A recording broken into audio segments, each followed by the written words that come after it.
چې ما ته شیخ صاحب محترم ووی وایي ما ته رښتونی چې کوم دی انتظار کولو. نو ما وی شیخ صاحب محترم رښتونی څوک دی؟ نو ما ته وایي ته رښتونی نه پېژنې. هم په دغه شپه باندې بېګاله چې کوم دی نو ما خوب ولیدل حضرت شیخ صاحب رحمه الله او ډېر ښکلی انداز سره مې ولیدل.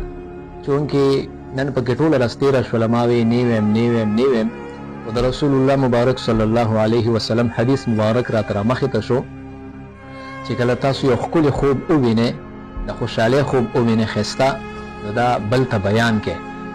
نو په دغه بنا باندې تاسو ته دا خوب زه شیر کوم.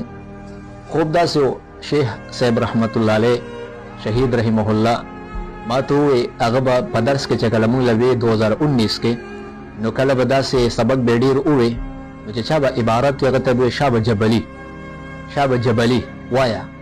نو ما ته وایي او جبلي وایي ته خو چې کوم دی نو جنازې ته رانلې. ما خو کته ته خو جنازه کې وې نه.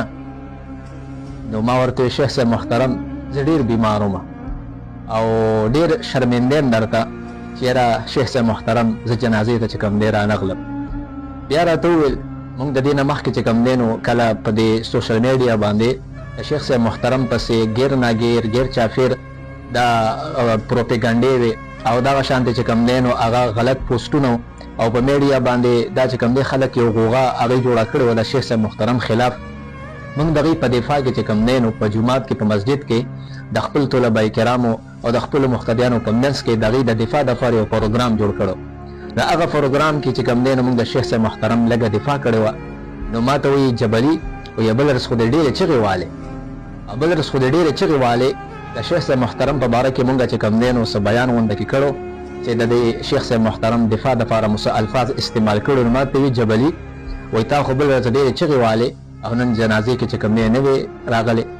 ما ورته شیخ صاحب محترم به ډېر بیمار وم او بل دلته چې کوم دی مونږ سره الحمدلله 5 درسونه دي. 5 درسونو کې چې کوم دی نو الحمدلله مونږ د قرآن ختم هم وکړلو او 5 درسونو کې چې کوم دی الحمدلله مونږ د شیخ صاحب محترم دپاره دعا هم وکړله. دغه د شهادت د قبلولو د درجاتو اوچتولو دغې دعاګانې مونږ شیخ صاحب محترم ته وکړلې. او یا قسم دی سړي څه کې طالبان څه کې چې په کم بناتو مدرسه کې مونږ دعا کوله نو زنانه خو طالبات زمونږ نه لرې وې لیکن د ماشومانو چې کوم ماشومانې جینکۍ وې د ماشومانو د جینکو د جړا اواز چې کوم دی نو ما خپل دفتر کې اورېدل خپل درسګاه کې مې اورېدل چې هغې چې کوم دی نو دونه چغې وهلې او دونه جړا یې کوله د شیخ صاحب محترم په باره کې. نو دا خوب چې کوم دی نو دا شیخ صاحب محترم چې کوم دی نو ما سره دا خبرې کولې. بیا راته اخر کې زه ډېرې خبرې نه کوم ځکه دا خوب اوږد دی. خلاصه دا ده چې ما ته شیخ صاحب محترم ووی وایي ما ته رښتونی چې کوم دی انتظار کولو. نو ما وی شیخ صاحب محترم رښتونی څوک دی؟ نو ما ته وایي ته رښتونی نه پېژنې. ما ورته بیا تپوس وکړو جي شیخ صاحب محترم رښتونی څوک دی چې تاسو له انتظار کولو؟ بس په دغه دوران کې چې کوم دی شیخ صاحب محترم هغه زمانه بس دغه شان خبرې بندې کړلې. په دغه ټیم کې زه راپاڅېدلم.